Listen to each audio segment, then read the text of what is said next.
Krishna, Krishna Krishna, Hare Hare, Hare Rama, Hare Rama, Rama Rama, Hare Hare.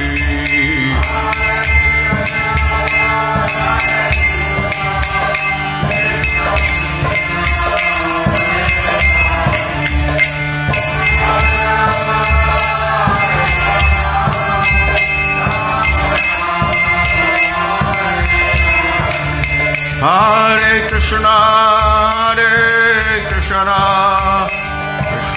Krishna, Hare Hare, Hare Rama, Hare Rama, Rama Rama, Hare Hare.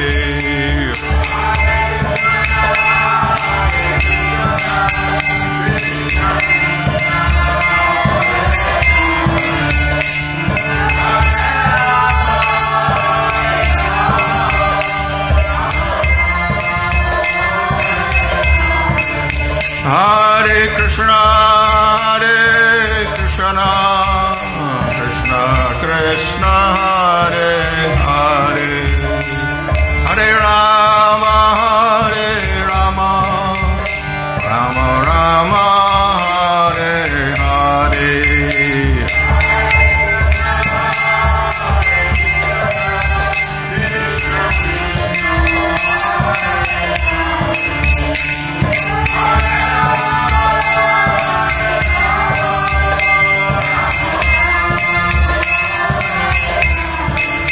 Hare Krishna,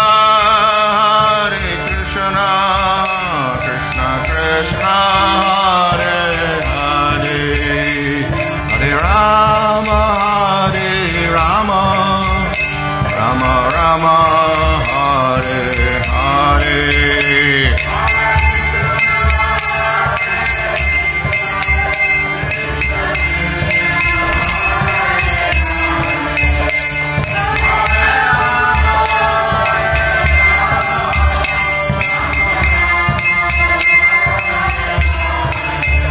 Jaya Prabhupada, Prabhupada, Prabhupada, Prabhupada, Jaya.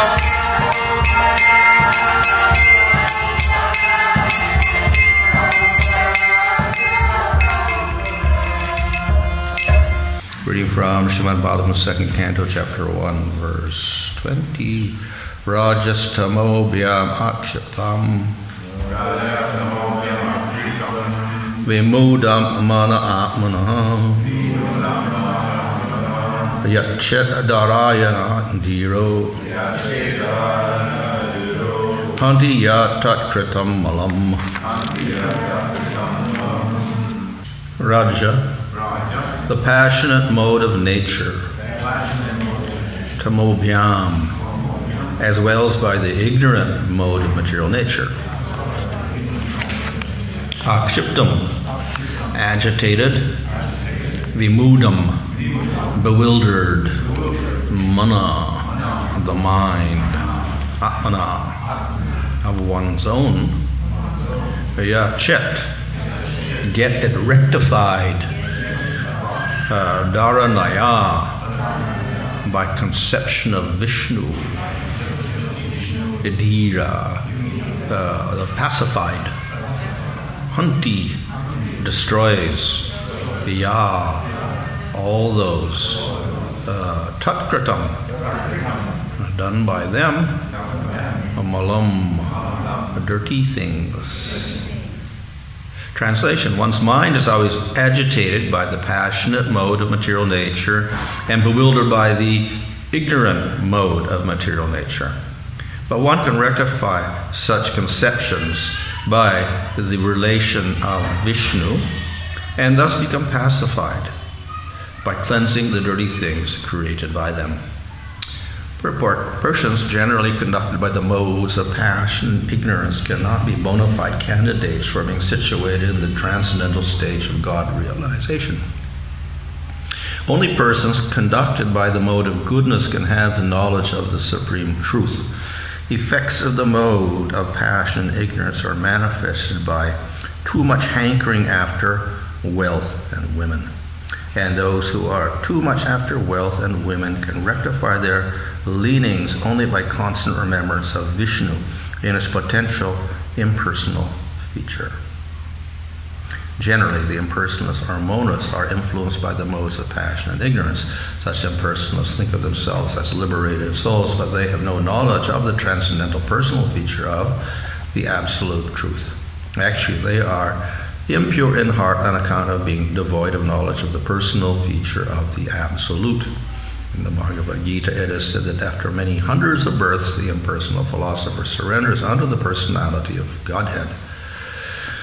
To acquire such a qualification of God realization in the personal feature, the neophyte impersonalist is given a chance to realize the relation of the Lord in everything by the philosophy of pantheism. Pantheism is in its higher status. Pantheism in its higher status does not permit the student to form an impersonal conception of the absolute truth, but it extends the conception of the absolute truth into the field of the so-called material energy. Everything created by the material energy can be dovetailed with the absolute by an attitude of service, which is the essential part of living energy. The pure devotee of the Lord knows the art of converting everything into its spiritual existence by this service attitude. And only in that devotional way can the theory of pantheism be perfected. Translation: one's mind is always agitated by the passionate mode of material nature and bewildered by the ignorant mode of nature, but one can rectify such conceptions by the relation of Vishnu and thus become pacified by cleansing the dirty things created by them. So the previous verses discussed how one has to meditate on Vishnu. So this particular verse gives one of the reasons why, one of the effects of this meditation on the Supreme Lord. So it mentions the modes of nature, rajas and tamas, which are the modes of passion and ignorance. Yeah. So according to Vedic philosophy, the material world manifests itself in three forms: sattva, rajas, and tamas, or goodness, passion, and ignorance. And everything within this material world is made up of these three factors. So these are called the gunas of material nature or prakriti. So the word guna itself means quality. It also means a rope. So the qualities of material energy, goodness, passion, and ignorance, are ropes to bind up the living entity, or the jiva. So in other words, they're actually not good. They're making us prisoners. So these three qualities manifest within everything in the material world. That is, our bodies, our senses, objects, sound, food, philosophy, anything you can think of, you can classify it according to gunas. And of course, nothing is a pure guna in this material world, so we look around for pure sattva or rajas or tamas. We won't find it. It's always a mixture of all three. But it's always, one will be more prominent usually than another. So we label it sattvic if it's got more sattva than rajas and tamas, or we'll call it tamasic if it's got more tamas or ignorance than raja and sattva. So by prominence we label things as sattva, raja, and tamas. So everything in the world has these qualities to it, and these the qualities are quite different from each other. So the sattva quality is stabilizing, it's a maintenance quality, and it's ruled by Vishnu. So it preserves, it maintains things, which that's nice. It's peaceful. Rajasic is very passionate or creative, which is good. Therefore, Brahma is in charge of the creation of the material world, and he's got Rajagun as his quality. So he creates the material world out of Rajagun. So it's very creative. In that sense, they say it may be good, but of course, we call it the mode of passion. So it is very passionate. Passionate means that one strives to attain some goal. And one is very dedicated to achieving that particular goal. Of course, it's also connected with enjoyment. Passion means we're passionate, means we have some desire to enjoy things very nicely. So the mode of passion is ambitious, and that ambition is guided towards some sort of enjoyment in the material world. So people who can set nice material goals and then very actively pursue those goals, these persons are the persons in the mode of passion. So that is admired in this world. People set goals and achieve them, and then we glorify those persons. Oh, look, he came from this very low status, and he got the goal, and he achieved. He became the head of this big company, and he got billions of dollars like this. So this is mode of passion. And generally we glorify that type of person in this world, mode of passion, because they accomplish some things. So the good aspect, of course, is that they're good at being active. The negative aspect, of course, is quite materialistic. And is concentrated on material enjoyment. Of course, we find that people who reach this mode of passion and get all they achieve, sometimes they start getting sattvic, and they start giving away all their money. So they become philanthropists. We see many of these big people like Bill Gates and other people, they start giving the money away, and they make all these trusts so that they can help people. So this is, we can say, the mode of sattva influencing them to become peaceful, etc. So the third mode is the worst one. This is called tamas, which means literally darkness or ignorance. And this is the destructive mode also. So ignorance and destruction go together. And it's ruled by Shiva. He's in charge of ignorance and destruction. So we have the famous picture of Shiva destroying the material world. Brahma creates everything, and Shiva destroys everything by madly dancing and having fire coming out of him, etc. So he's in charge of destruction. And of course, Shiva's also in charge of ignorance and ahankara, false ego. So it is this false ego which gives us a material identity, which is based on ignorance. Based on that false ego, we identify with the material body. And because of that, then we carry out our material activities in this world. So basically, this ignorant tamagun is not very nice at all. It pushes us deeper into the material world. And, as I said, it's quite destructive in nature. So people who are influenced by tamagun, basically, tama also means inertia. Rajagun means you're very active. Tamagun, no activity, lazy, inactive. And people who are in tamagun have very short-lived goals, which are quite destructive of themselves and everybody else.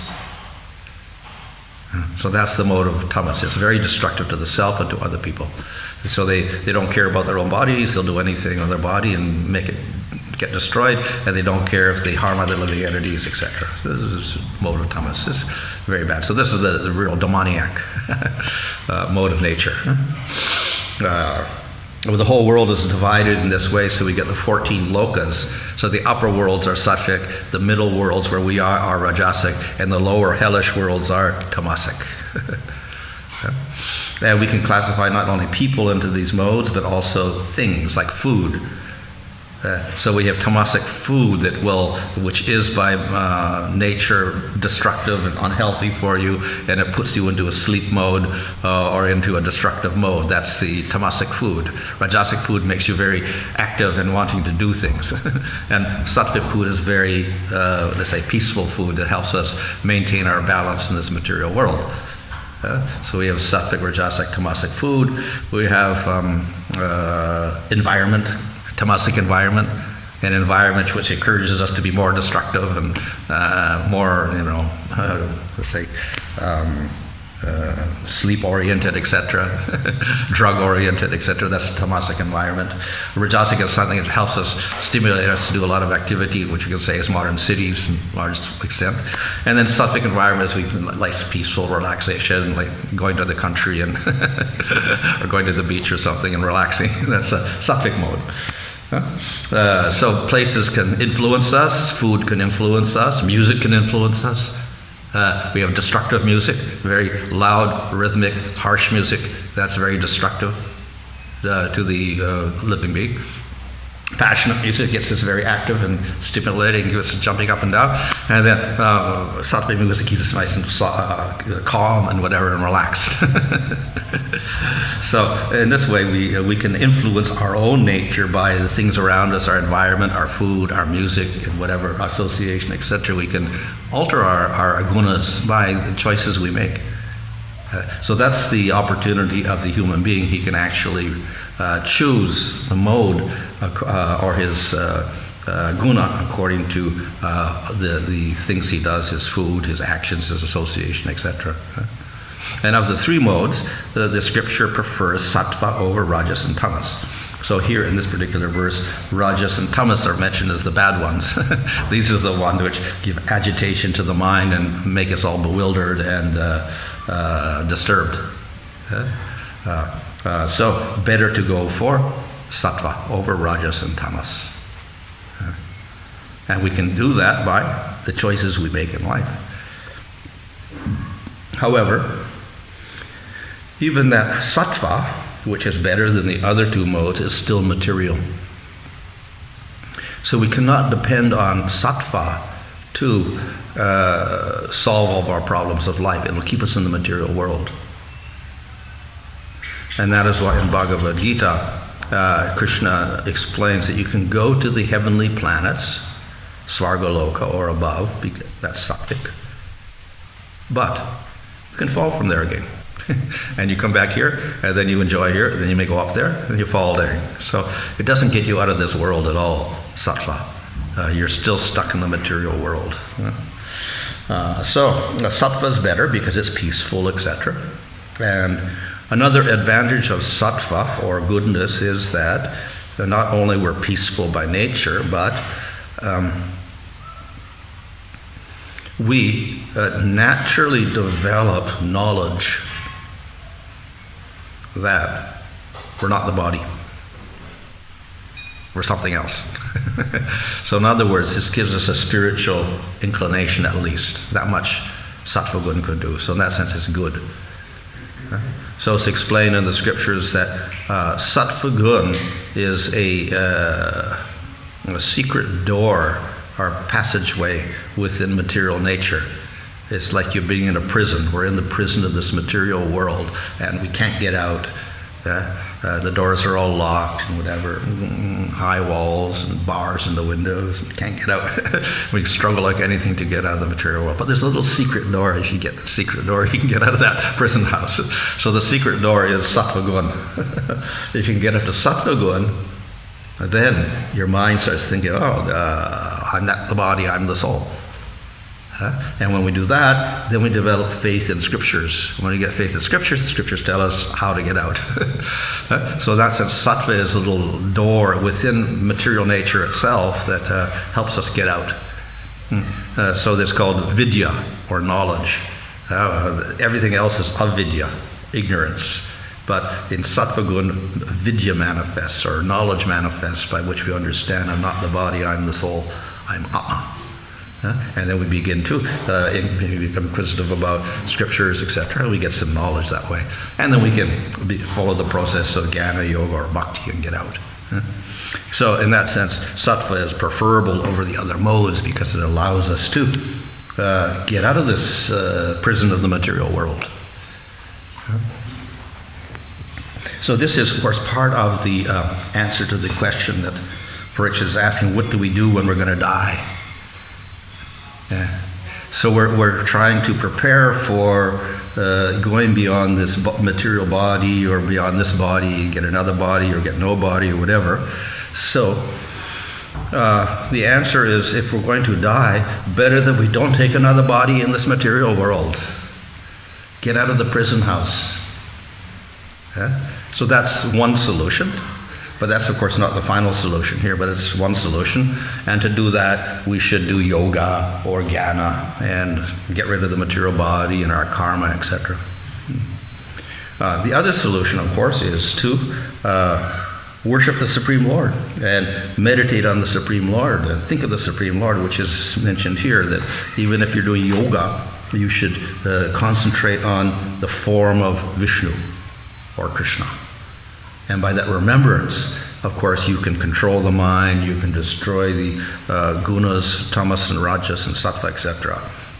So we can get out of the material world, but more than simply getting out, we can experience the highest bliss as well. Not just get out of the material world and end our position of suffering, but we can experience the highest bliss in a relationship with the Supreme Lord.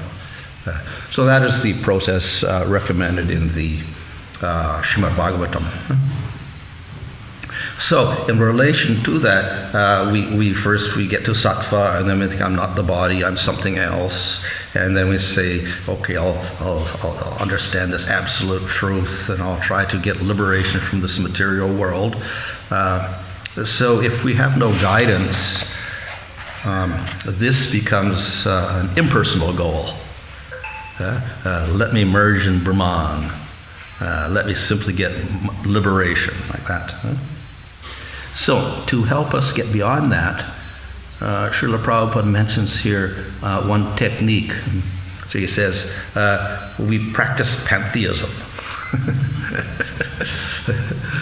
So pantheism means that we see God everywhere. So this can also be impersonal. Okay, God is in the tree, God is in the flower, God is in every, yeah, that's my God. Let's worship everything in this material world as God. It's a little bit impersonal. But if we look in Bhagavad Gita, that pantheism takes a personal form. So in chapter 10 of Bhagavad Gita, there we have a whole list of things. If you want to see the Lord in this world, he is manifest in the lion. Because the lion is the king of the animals and he's very bold. So that boldness is a reflection of somebody else who's very bold, more than the lion, like Nrsimhadev. And if you want to see something steady, you meditate on the Himalayas, a steady mountain there, Achalas, unmoving like that. But ultimately, of course, that's only a power, a reflection of the immovable nature of the Supreme Lord. So in this way, Krishna lists different things you can see in this material world, and their material qualities are a reflection of qualities of the Supreme Lord. So in other words, we have a Supreme Lord with qualities which are reflected in various things in this world. So that's what we call pantheism. That's one level of pantheism, to see things in this world as having reflected material qualities of Krishna's spiritual qualities. Then, in chapter 11 of Bhagavad Gita, Krishna describes Vishvarupa. Not just individual things, but the whole universe is actually like a form of the Lord. So we have the topmost planet, Brahmaloka, as the head of the Lord, and Patalaloka, the lowest planet, as his foot, and all the other planets in between. Or we have all the elements as parts of the body of the Lord.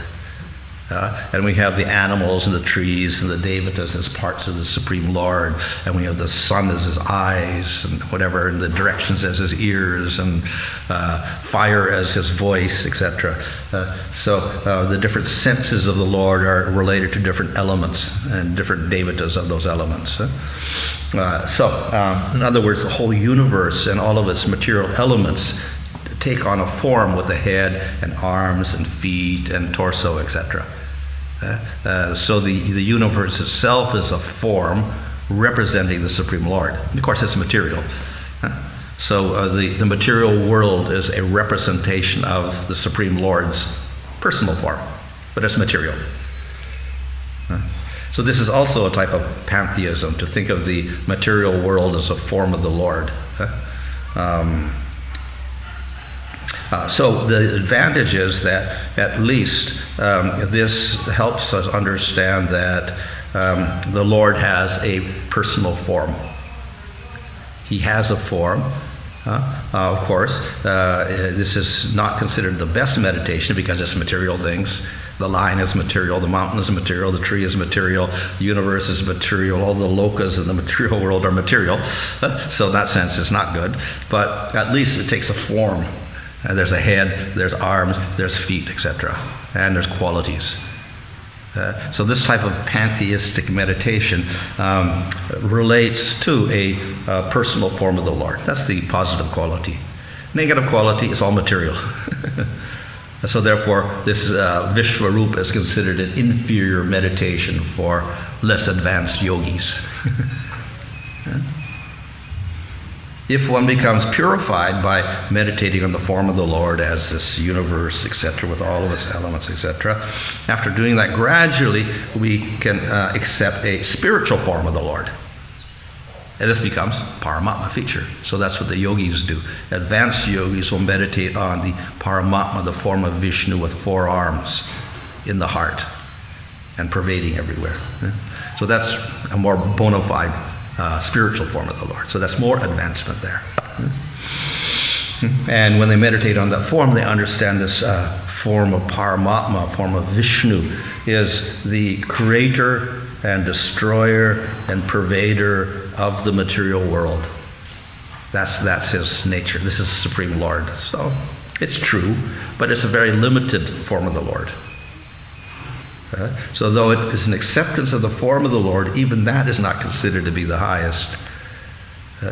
So that's why we have these different conceptions. Brahman is the impersonal form that the Gyanis strive for, the yogis strive for. And then Paramatma is a little personal form that the yogis strive for. But even that we don't aspire for. So the devotees aspire for Bhagavan. So what's the difference between Bhagavan and Paramatma? In one sense, we have Bhagavan in the spiritual world. He looks exactly like Paramatma. He's got 4 arms. He's bluish in color. He's holding a lotus and a chakra and a conch shell and a club in his hand, just like the Paramatma form. What's the difference? The difference is that in the spiritual world, more qualities are there, personal qualities of the Lord. Not just he's the creator of the material world, but we have a personal relationship with him in prema. So that's the difference. So qualities manifest which help us develop a loving relationship with the Lord, and then we realize that form of the Lord in the spiritual world. So that's called Bhagavan realization. So that's the stage that we try to reach. So we're in the material world, and to help us rise through the gunas, we can do karma yoga and varnashram, and then we can get up to sattva gun. And when we get to sattva gun, then we understand we're not the material body, we're the Atma. So we can practice Jnana yoga, and then Astanga yoga, and realize Brahman and Paramatma. And then we can come to the process of Bhakti yoga and realize Supreme Lord Krishna. So these are the progressive stages one can go through in terms of yogas in order to solve the problems of life. So all of them are recommended, but ultimately the final process is the one we have to come to. That is the process of bhakti to realize Bhagavan. So the whole process looks a little too complicated. We have to go through all this process of karma yoga, jnana yoga, astanga yoga, bhakti yoga, and they're all mentioned in the Bhagavatam in different places. But then, process is made easier, and that is, you don't have to go through all these processes. Just do bhakti yoga, finished. Just go to the highest process. And that also works. So if you can manage to steadily practice bhakti, then you've got to the highest level immediately, and you don't have to go through the other processes. So that's like instead of having to go through the elementary school and secondary school and then to the college and then get your PhD and all that step by step, you can just get to the PhD level without going through the other things a little quicker. So that's what bhakti is. You can go through that other thing, other way, and get to bhakti, or you can just start with the highest thing and stop and do that. That's the mercy of bhakti itself, that it allows that. So that's the process. And to make that easier, make the process of bhakti yoga easier, then we have Nam Sankirtan within bhakti. This makes the whole process of bhakti even easier. So this is what Chaitanya Mahaprabhu has presented to the world. Among everything, you do the bhakti, but then in bhakti, Nam Sankirtan is the main process. So if we chant the name of the Lord, this is the way in which we can get to the highest level in the quickest possible way. So that's the recommendation of Chaitanya Mahaprabhu. And of course, at the end of the Bhagavatam, that's the same recommendation. Nam Sankirtan, the kirtan of Krishna's name. This is the process by which we get delivered. So many things will be stated in the Bhagavatam, but ultimately we should see what that principal message is finally, and that is to glorify the Lord by chanting His name. Okay, any questions? The worship that the Greeks used to perform pantheistic, where would that fit in? Well, the Greeks were more or less like Devata worshippers.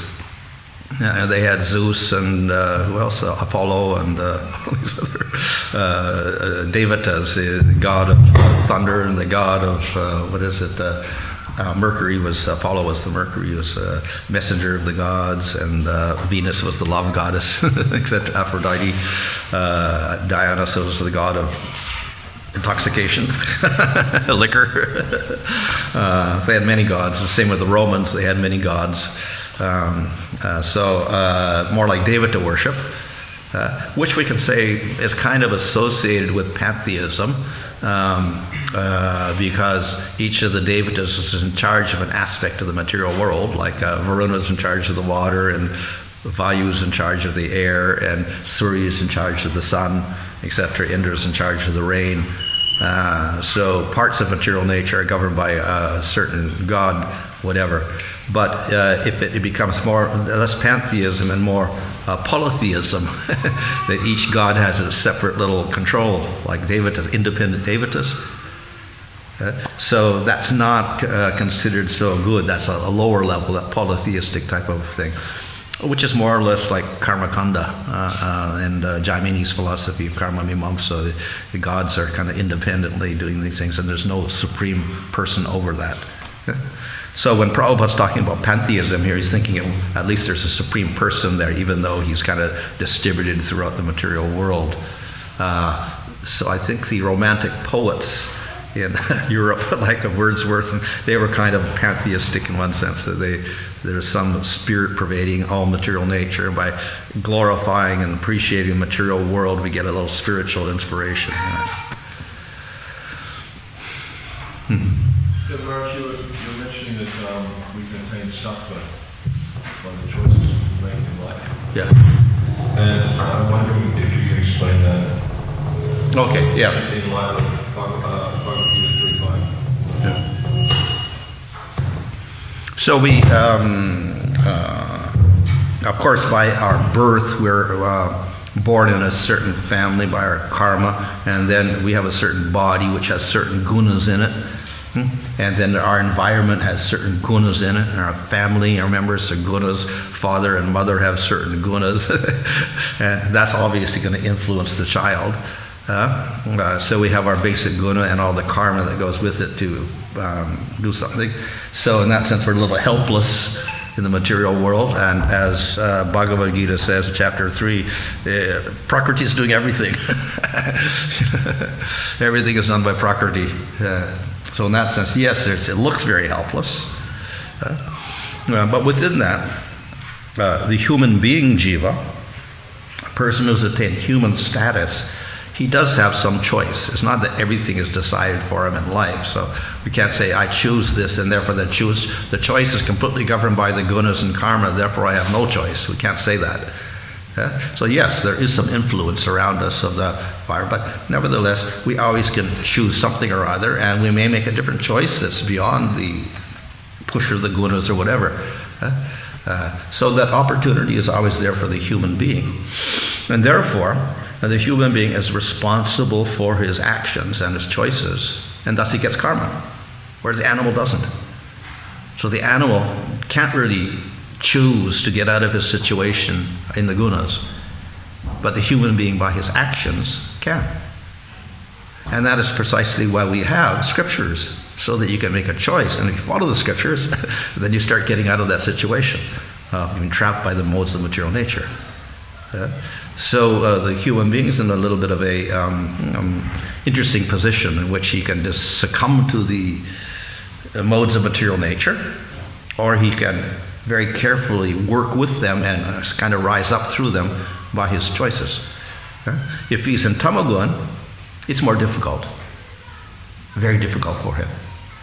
If he's in rajagun, of course, I see people really struggling in the material world. He can do something. If he's in sattva, then he has much more opportunity, because he's very objective, and he can see the nature of the material world, and he's not attached to anything. So he can make some very good choices. So according to the gunas, we all, human beings, all have the ability to choose, but the person in sattva, obviously, it's easier for him to choose than the person in tamagun. If the person's in tamagun, what's his options? He can take the advice from a person of sattvagun or get association of sattvic people, and then he can start rising up that way. So just a follow-up on that then. It's like, it seems quite apparent that when you just look around us in the world, that people who are influenced by tamas and rajas, they really have no choice, because they just don't even know that knowledge exists. Yeah, it's difficult for them. Because they think what they're doing is the highest. Yeah.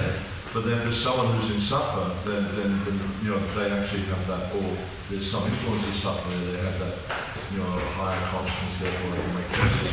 But does that also then mean that for those that are in sattva guna, if they don't make the right choices, there's more karma involved for them than for those who are in lower modes?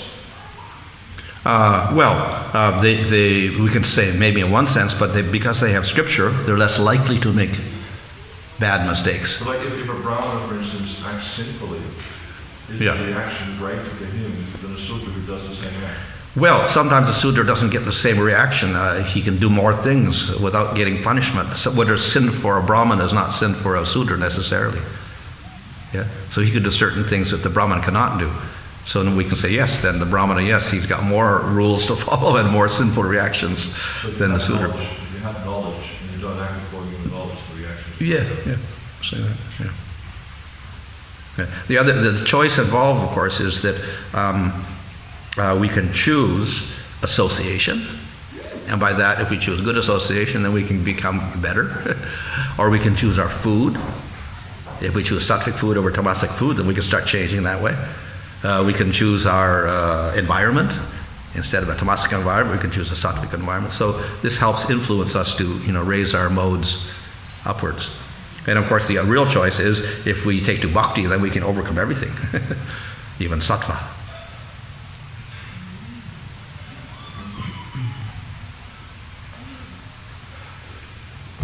Maharaj, how devotees can properly employ How can we properly rajas? Day-to-day duties. Well, the rajagun in its best form would be mixed with some sattva, and then we get a kshatriya nature, ideal kshatriya. So that means a person who can lead and be active. That's a kshatriya, and very practical, wants to do things, etc. At the same time, because he has sattva in him, he understands that he should take advice from people in sattvagun, or scripture, etc., and brahmins or whatever. So that the passion is balanced by sattva. If he doesn't have the sattva, then he relies on the sattvic people for advice. So that's how rajas gets the negative qualities come under control.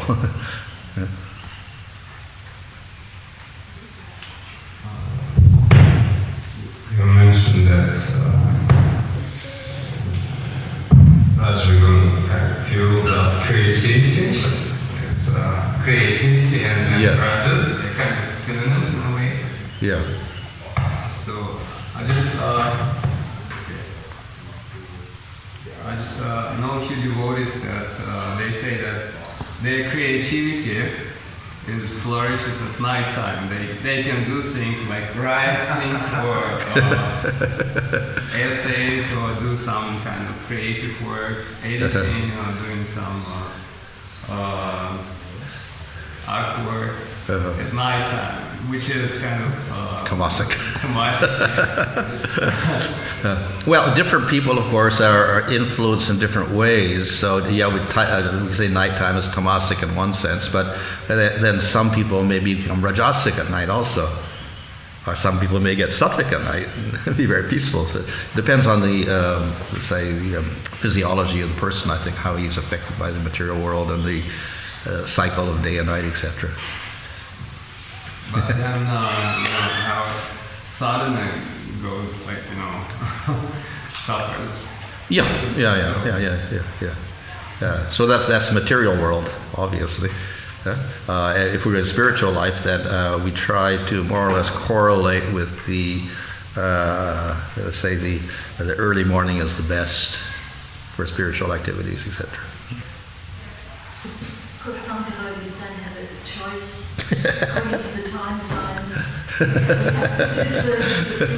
Yeah. In our tamasic mode.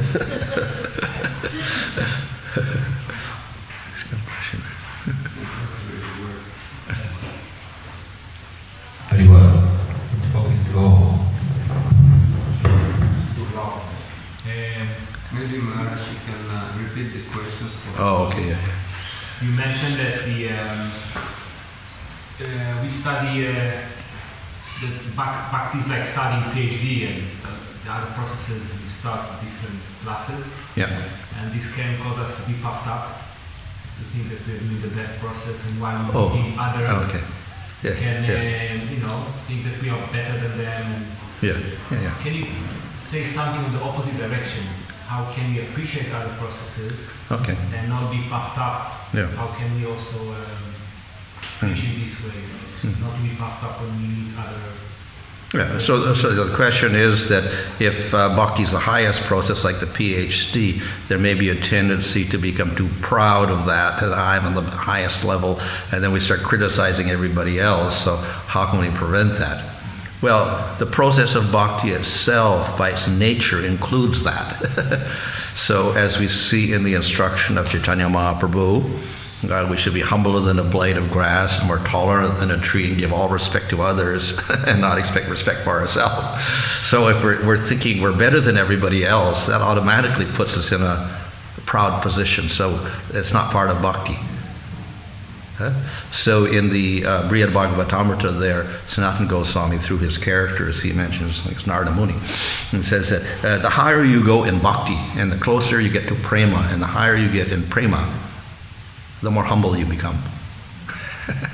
So in other words, from the very beginning to the very end, humility has to be there within the process of bhakti. So therefore we should never be proud and think we're better than everybody else. The highest devotees, the gopis, think they're the worst. They're the most unqualified people. So that's the nature of bhakti itself, and from the very beginning to the very end, which is also there in the attitude of surrender, or sharanagati. One of the elements of 6 qualities are there. One of them is to feel very fallen and miserable and like that, karpanya. So it's inherent in the process of bhakti itself. So on one hand, we do realize that these different processes like karma, jnana, stanga yoga, etc., are intermediate processes. They're not the final process.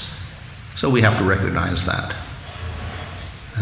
And if they're glorified in scriptures, that's for people to get faith in those processes.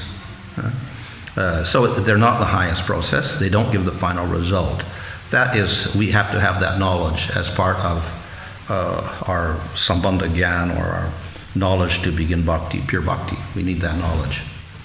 But we do not criticize also, because we realize that these processes are glorified in Scripture for people who are not qualified for bhakti. So therefore, at a certain level, they do that, but they should also realize it's not the highest process, that's all. So there are intermediate processes, and some people can follow those processes. At the same time, they should realize it's not the highest process.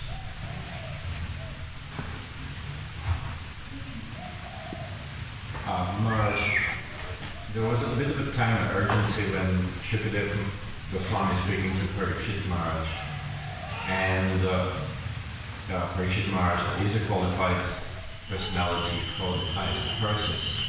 So why does Shukadeva go into that elaborate description of all these other processes in meditation and universal form and going very technical into the understanding of how to meditate? Particularly in the second canto, third canto, fourth canto, he's going through all these things.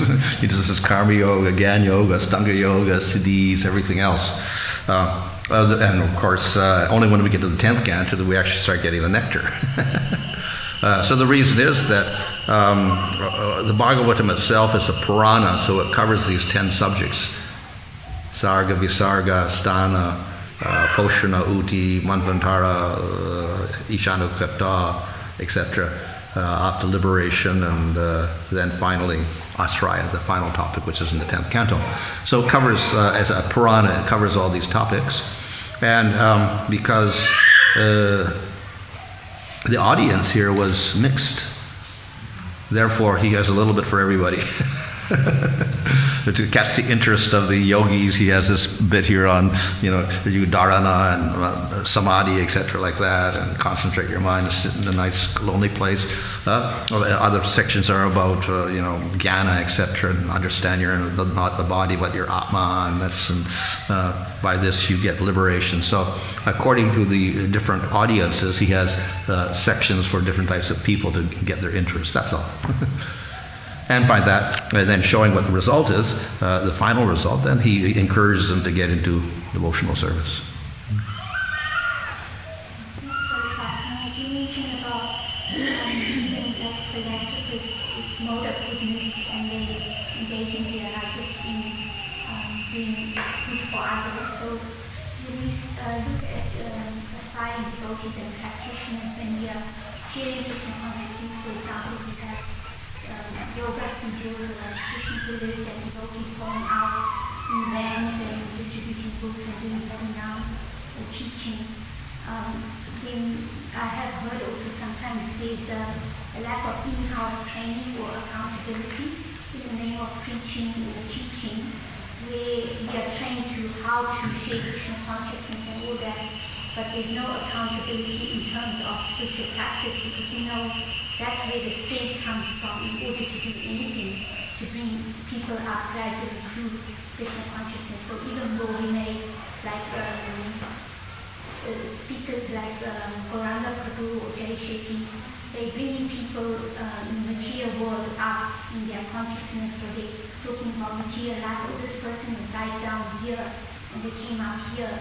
But for the ones who are in the front line, shouldn't there be some kind of safety net and some spiritual accountability in practice?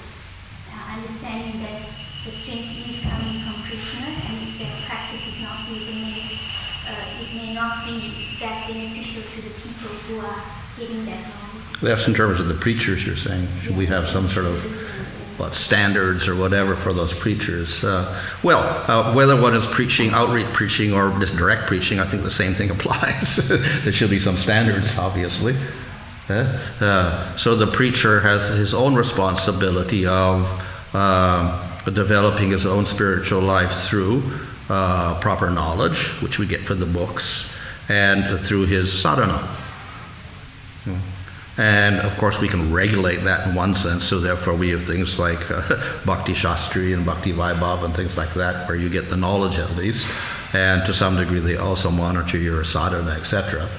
So we have some degree of that, but then when people are preaching, we don't really insist, you cannot preach unless you got a Bhakti Shastri or unless you got a Bhakti Vaibhava.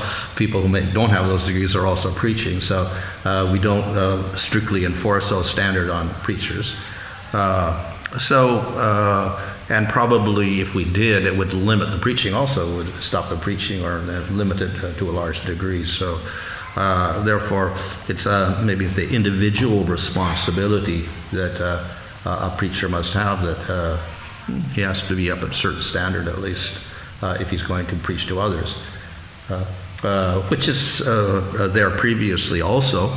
It's understood in the among the followers of Chaitanya Mahaprabhu that Lord Chaitanya says go out and preach everywhere. But it's understood implicit there is that if you're going to preach, you also have to have proper knowledge and you have to have, proper standards. Achar and prachar go together. So you do have to have a certain standard before you can carry out the preaching work. What about sometimes just because of circumstances and people are able, shouldn't the society have some kind of system where you also help that person in the front line, because they may say, simply here I have a lot of accountability in terms of material side of it, or the expectation of the results, the thing is spiritual practice may go down. So shouldn't there be some kind of support system? For those preachers? Yeah. Ideally, yes, of course, we should have. How to institute it is another thing, but that's an ideal system if we can have that support and backup for all those preachers. I have a question to the Krishna book. There's one demon, Jarasandha, who attacked Mathura 17 times. I just wondered why, such a Kshatriya and being so, dedicated to his duties, and for a Kshatriya, humiliation is the worst thing, is worse than death. How could he be so 17 times to attack, make the same mistake? He is very determined. he hated Krishna a lot, obviously, so therefore he has this determination, and somehow or other he would defeat Krishna. So he's a big demon, in other words. So it's not always rational what a demon does, because they are affected by the mode of passion and ignorance. So out of ignorance, then they lose their logical abilities also. Okay, Hare Krishna.